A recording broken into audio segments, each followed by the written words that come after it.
This is the Quality Grind podcast presented by Medvacon. Conversations that go beyond compliance. Sharing insights geared toward helping you navigate the everyday grind of regulated life science industries. Here are your hosts, Joe Toscano and Mike Kent. Welcome back to The Grind, everyone. Mike Kent along with you here today. Before we get started, I'd like to encourage everyone to go get their energy drink or that afternoon cup of coffee or whatever. Oh, the heck with it.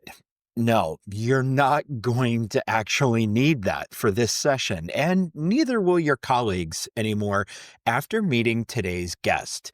Ronnie Feldman is the founder, CEO, and creative director at Learnings and Entertainments, a creative services and learning content provider made up of a unique blend of professionals. Comedians who do corporate education, taking all of those snooze sessions and making them, dare I say, interesting. So with that, I'm incredibly pleased to introduce Ronnie Feldman. Ronnie, welcome to the Quality Grind podcast. It's tremendous to have you here with us today. It's good to be here. Hopefully we'll keep everybody wide and awake and with some interesting ideas and options. I guess a great place to start would be to talk a little bit about your background, how you got started, and your journey into the compliance training world, because it is a bit different than a lot of our colleagues here in life sciences. How did you get started and interested and find your way here? Yeah, it's definitely been a circuitous path, one that I could not have predicted, which everyone has their own origin story. Mine started with, I live in Chicago. There's a place called the Second City. Are you familiar with the Second City? I am. Yeah. Yeah. So it's sort of a famous improv comedy brand.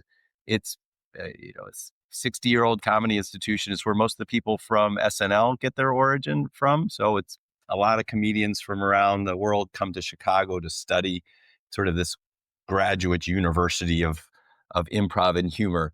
And so I came across that place and went to see some shows and immediately fell in love with the art form, quit my job and entered into that world of improv, comedy, sketch, not so much stand-up, but it's a little slightly different skill, improvisation. When that didn't quite take off for me, when I did not make it to SNL and become, Seth Meyers and Stephen Colbert or Tina Fey or Amy Poehler or John Belushi or any of those people, and it started to happen for some of my friends, I ended up reinventing myself as a producer at the Second City, and which I didn't even really know what that meant at the time. It was basically the business side of comedy. And what we stumbled into back when I was doing that was that we had a fledgling corporate entertainment division. Like we would do shows at the end of, your sales meeting, stuff like that. And cool. Yeah. So that was like a growing business. And we started realizing that, well, if we can do social satire and political satire, can't we use the same muscles to highlight different learning points and different teachable moments in the body of the meeting? And quite frankly, from a revenue standpoint, there was more money in actually doing something that helped learning as opposed to just entertainment. So long story longer, end up creating a corporate education business within this comedy theater. And I start making videos about conflicts of interest, corruption and bribery, privacy issues, all of these things. And I'm like, gosh, we just did it for that company. It's the same issue as that company. And it's the same issue as that company. And I became the de facto head of this corporate risk division within the Second City. And we started realizing that, yes, you can use humor, comedy, entertainment, all these tools in service of a learning message. Me and my team broke off 8 years ago to start Learnings and Entertainment. So we are the de facto old legacy Second City business. We all, me and all my friends who do the business, all have a comedy background, but we just apply it towards these very specific, important risk subjects.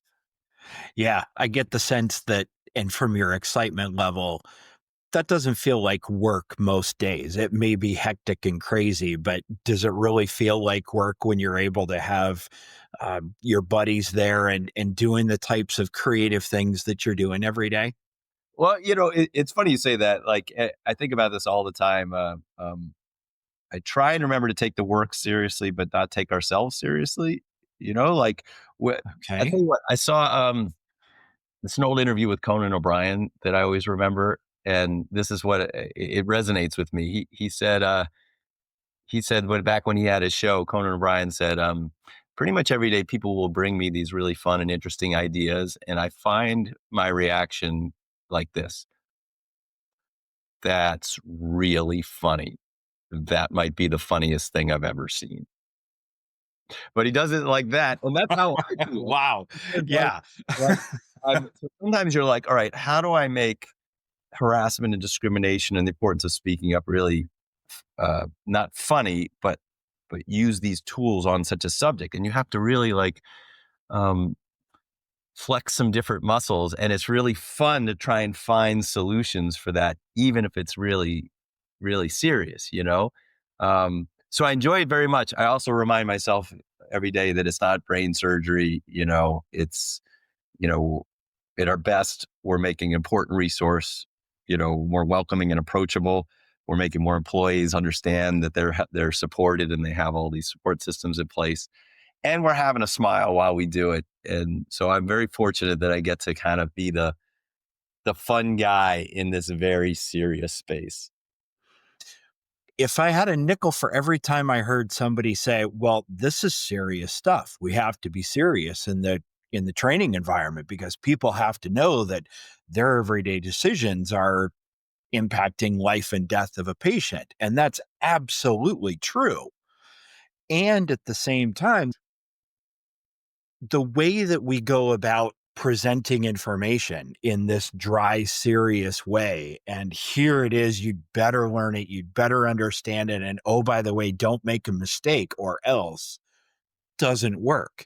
And all of these different approaches of being creative and mixing things up and using different dynamics work. But we get into our heads and we get into these routines in life sciences. And I'm sure you've experienced it elsewhere where traditional training just continues to perpetuate itself. So, in spite of all that information, knowledge, and practical, hey, this stuff works.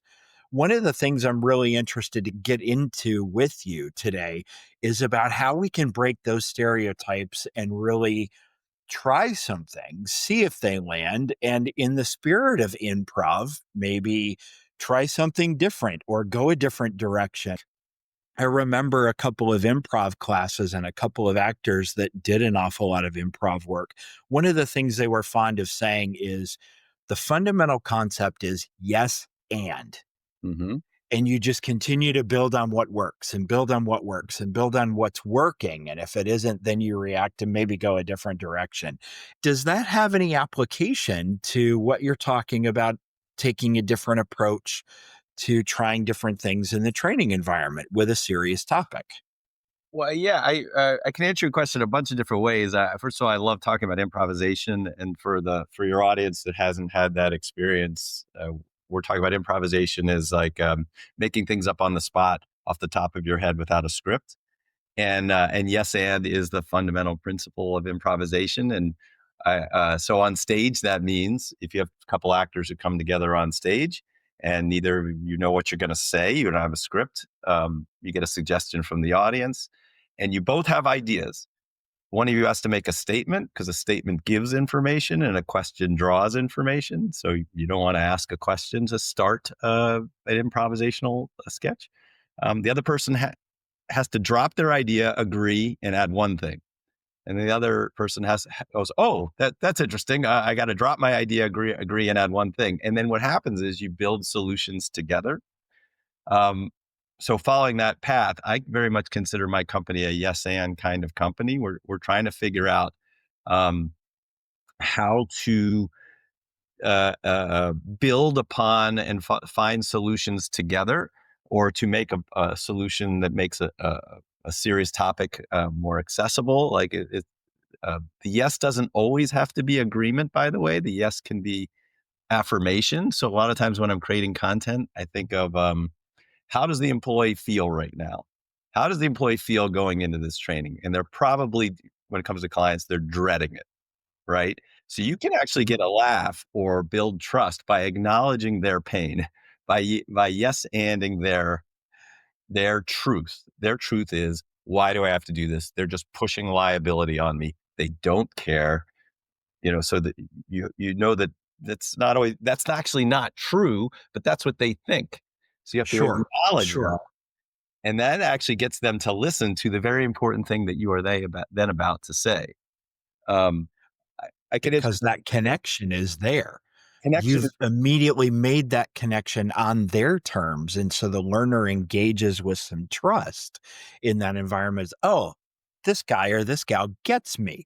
They understand that this is a 30-minute box checking exercise when I'm checking my email or doing my laundry or whatever, and the program's running in the background, right? And all I have to do is get through it, and then I'll worry about the quiz or the knowledge check at the end when I get there, right? That's what they think. That's what they're expecting. So it's funny you say that. We just made for my company, we just made a bunch of new micro learnings. So a bunch of little 10-minute short trainings that are trackable.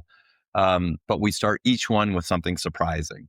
And so one of them is question number one. While I'm taking this short, mildly entertaining training, I will be A, checking my laundry, B, clearing out my inbox. Like we literally just say that, and they have to click on each one, and then it says, or take 10 minutes to actually try and learn something new and interesting. So this isn't, hilarious, but one thing I learned from when I used to tour in comedy all the time is what's interesting to people is specific to them. You would get a laugh at a conference by referencing an acronym that they know about that's not funny to anybody else. So it's all about finding some connection. Sometimes we make little songs and jingles for companies, around things that you wouldn't normally have songs and jingles about. And part of that Mhm. is you get a quick like, wait, what am I looking at here? Uh, Sure. yeah, Sure. and I then, didn't expect to hear somebody talking about or singing about this particular topic like they're, delivering a Coca-Cola commercial or something along those lines, right? It sparks that and re-engages the brain. Now, the nerd in me is going into the neuroscience and can, that's all good. the research that shows that this is the stuff that works, that engages, that ultimately builds the retention and the capacity for retention long term. Yeah, yeah, So, how do we convince, and for folks that are out there saying, I'd like to have more fun in training, or maybe there's a training manager who's out there or a trainer out there that says, I'd like to try and do something different. But I'm not sure that my manager or my director or, the VP has to take this training, for crying out loud. What are they going to think if they're hearing a jingle about something that they've told us we should take really seriously? yeah. Well, let's have a conversation about this. We can go deep onto this subject and slice it a lot of different ways. The I'll start with this. We have to remember that all the behavioral science and social science backs up the fact that being short, fun, and interesting is a more efficient and effective solution. Like we are right when we say it. Like they are wrong when they think, "Oh, we have to take this seriously," because and there's a variety of examples of why. So one is we have to present a better business case. We all know growing up, by the way, that why do they sing songs when you're kids? Why do you remember, like I still remember this my very eager mother just served us 9 pies. That's how I learned an acronym to remember the planets. Like Wow. I don't remember where's the beef or the Geico commercials or whatever. You pick one that you like because it works. It taps into the emotional connections of your brain. There's sort Yeah. of like the cognitive side and the emotional side, and the best learning has both. Right. So there's a different, one phrase that I love is there's a difference between having a difficult conversation and a conversation about a difficult thing, meaning you can take a very serious subject and wrap it in a more entertaining style, not for the sake of fun. Like is really not important. What's important is that you need to engage people in a way that they will be engaged. You don't Right. communicate in a way that you need to communicate, i.e., I'm a lawyer and I want them to understand HIPAA laws. Who cares? They want to know what to do or what not to do to make their jobs easier and lives simpler. So don't communicate in what you think they need to say, communicate in a way they need to hear it. And that means short and some entertainment value with more frequent reminders. You don't need to, we're not pythons trying to swallow a warthog all in one sitting and then not eating for a year, you know? Right. Yeah. On December 18th before the holiday, and I've got to check this box or else I don't meet my annual requirement, right? And I don't have Yes, to worry about it until next December. that's Yeah. right. So like, there's a lot behind this, but back on the sort of the business case of it. So you have to remember that this is a more effective solution to be interesting and fun uh, uh, you can have a conservative company. It's the most common thing that I hear when people approach me and my company. They go, "Well, I love it, but we're really conservative," and I kind of hate that a little bit because it's sort of saying that you're not a part of your culture. You're saying like I'm cool, but they're not. And I guarantee that your boss or your boss's boss, they all go home and they watch TV and they listen to podcasts and they sing songs to their kids. Like we are all human beings. This is how human beings consume information. So what we Right. need to do is build a better business case. And the business case is people need reminding more than they need instruction. Uh-huh. Um, that that if all you have is a stick, which is what most of compliance is. This is compliance. Do this, learn this. People they check out on that stuff. Right. People want to be involved in a decision. One thing I often say to compliance officers is to use the yes and analogy is if somebody comes to you and says, "Hey, am I allowed to hire my cousin's company?" And the answer might be no, but you should find a way to yes and that conversation, even if the answer is no. So the yes is, oh, that's interesting. You have a company that you really believe in and you want them to provide better services to our company. I'd like to bring up some other things to consider. It might be considered a conflict. It might be considered this. And then you're now solving problems together. Compliance officers tend to be no people. They tend to be like, no. Can you do it? No. Here's the law, here's why. And they go, screw you, man. Like, no, and then the next time when they really have a problem, they're going to bury it. Because Right. when they scare people, they bury their problems. If you involve them and treat them like human beings if you want to be an advisor and a coach and not the office of no, well, you got to be an advisor, a coach and spend that time to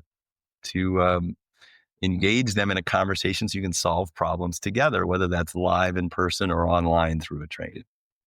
Finding that way to find that common ground, engage it, explain it in a manner in which that individual isn't turned away immediately, and find a solution that may exist. To your point, like you said, the answer may still be no. The other thing that comes up for me is scientists will stop being creative and engineers will stop looking for improvements if they're constantly told, no, that won't work, or no, we can't do it because XYZ. And it may be a very viable answer, but if you're constantly telling a person no, they're going to shut down and their immediate response is, well, I've got this great idea, but my boss is just going to, they always say no. So why even bring it up? And that's where things get stifled and we missed out on those opportunities. The same thing in a learning environment, right? It's, you know, the more serious the subject, or the more senior you are in your organization, it becomes more important, because people are afraid of your title, or they're people do not speak up or learn when they're bored, annoyed, or afraid. Is the way I like to say it. They don't, if they're bored, annoyed, Okay. or afraid, right? Uh-huh. So, um, an anecdote I'll share with you. I was working with sort of a, say, top 5 insurance company in the world, and there the it was the compliance officer I was speaking with, and his team had wanted to use our videos, and he's like, "All right, I'll give it a try." So it was an all hands meeting. There's 800 people in the audience, and he's like, "I'll play one of the videos."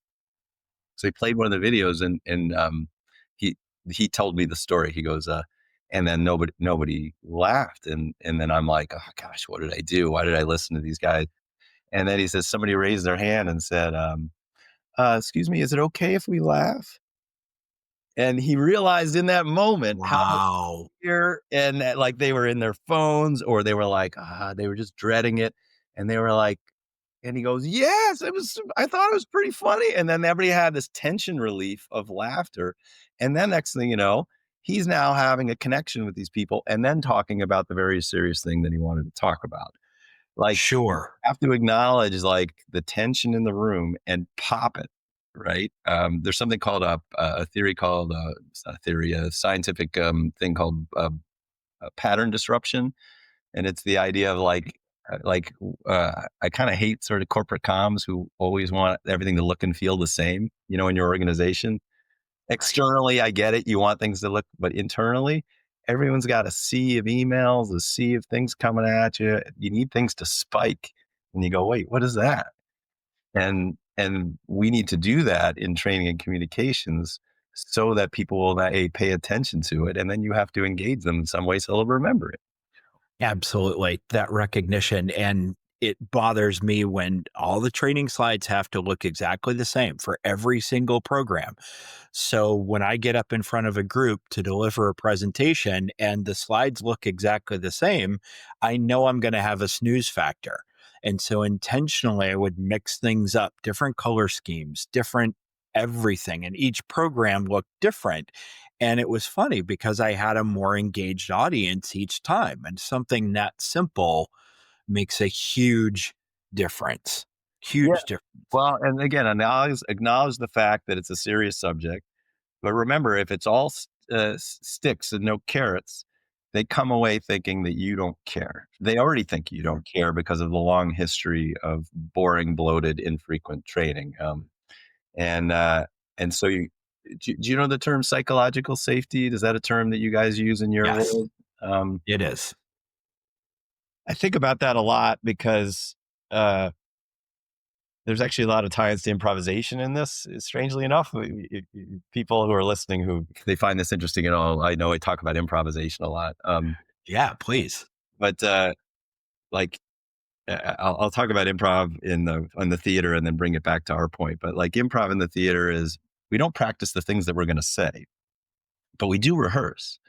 We rehearse all the time, and we're not practicing the funny lines. What we're practicing is this psychological safety. This um, that we know that no matter what we say, we will be supported. So me and my ensemble, we're practicing the idea that I can go up there and I got nothing, but guess what? My partner's going to come in and support me, and then and say something interesting, and then I'll say something interesting, and then they'll say something interesting, and we'll work our way through it.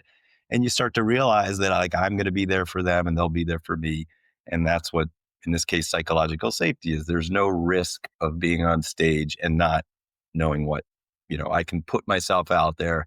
The audience may not react at all. I can go out there and say nothing. And normally you'd be like, and you're like, I'll be fine because, my team's got me. I have So, 2 or 3 people there. Sure, yeah, right. absolutely. They'll pick me up if I stumble or anything else. Okay, got Yeah. it. So now Yeah. in the world of, I'll start in compliance, and we can maybe broaden it to other topics. Actually, I'm forgetting the woman's name who wrote the book about psychological safety, but she usually wrote it about, like, the most effective leaders constantly ask for people to bring up bad news. So you're in your normal reporting out meeting, and they're like, how's it going? And your direct reports go, oh, this is going great. And this is going great. And we just nailed that. And the best leaders go, I don't care. Tell me what's wrong so that we can start working on it together. Because the default is that people do not like to bring up bad news. Right. Right. So you have to, Right. they don't want to talk about it. You have to remind them constantly to get to the point where people will actually do it and feel safe doing it. This is Mhm. really important in compliance because the default is they're not going to ask for help. They're going to bury their problems. They are not going to trust that there's a sense of organizational justice. They're, they, uh, there's a speak up help. Most companies, big companies have a speak up helpline, a hotline that you can call. It's anonymous and confidential that you can report bad news. Mhm. Nobody uses it. It's and it's because people don't trust it. And so in Okay. compliance, you have to constantly remind people to bring up bad news, that it's encouraged, that you have to weed out bad behavior, and it's each of our responsibilities to do it. And that's a hard message. So that's why Very. we need entertainment, because if you want to say things over and over and over again, better be fun and interesting, or else no, who's going to let you play that message over and over again? No, they won't let you play it. And if you certainly play it, they ain't going to listen. So to me, the value of entertainment is increased frequency and increased access to training and communication so that you can say these important things more frequently. And to that end, you're encouraging and I don't want to say conditioning, but you're creating. er, We've got these catchphrases, and I caught myself going down that road, right? We're creating an environment where it's okay, as you said, to bring up that bad news. I think about operators who are afraid of getting fired or afraid of getting yelled at on the manufacturing floor because something in the manufacturing process doesn't go as intended. Oh my gosh, this somebody told me once that if we had to throw out a batch of this material, it's $10 million to the company and we could tank it. And I don't want to be the person that delivers that news because I'm going to be out and all of these things, right?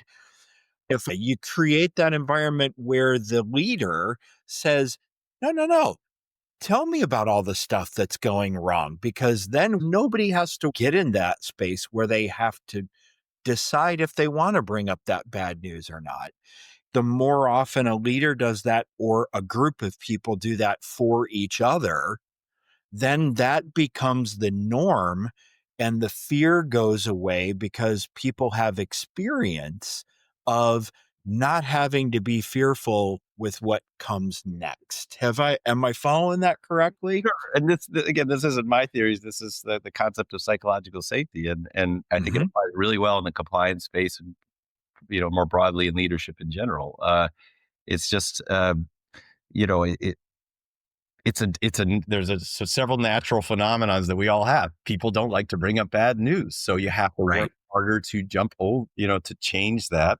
I'm not saying this is easy, but this is why being I use the term entertainment very intentionally versus, I sometimes promote comedy and compliance for my company because that's Mhm. provocative and then people call.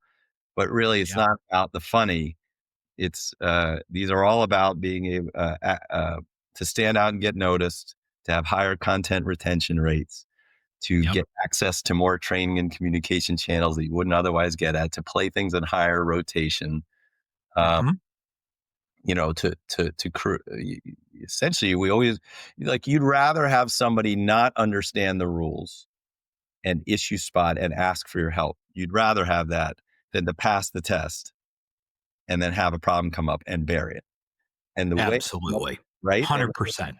and Yep. the unspoken secret that we all have, and who people who work in the corporate risk community, is we push out a boring, bloated training because it's the easiest way to track that you did something. So right, Yes. so that Yes. and that's a really cynical way to say it, but like to me, there's always a balance between evidence and engagement. You Mhm. have to show evidence that you did something for the regulators, although again, there are certain laws and regulations where they say you have to, show that you did it. But most often they just say, hey, we want you to show me what you did and why you thought it was effective.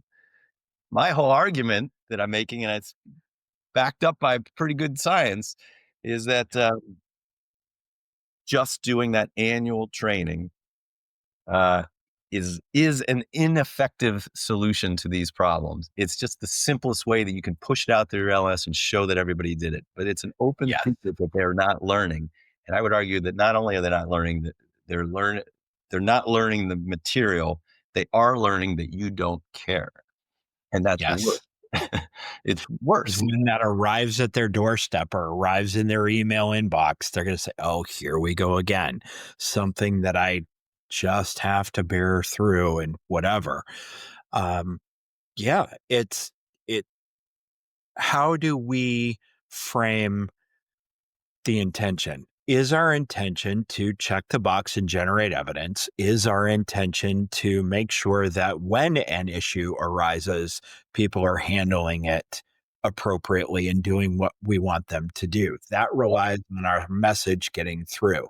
Yep. So the wrapper, as you're fond of saying, and reading through your website, which is amazing, by the way, and we'll provide a link to that in the show notes for folks that can go and check it out. And I highly encourage you to check it out. That's my shameless plug for everything that you're doing, because I really believe you're onto something here.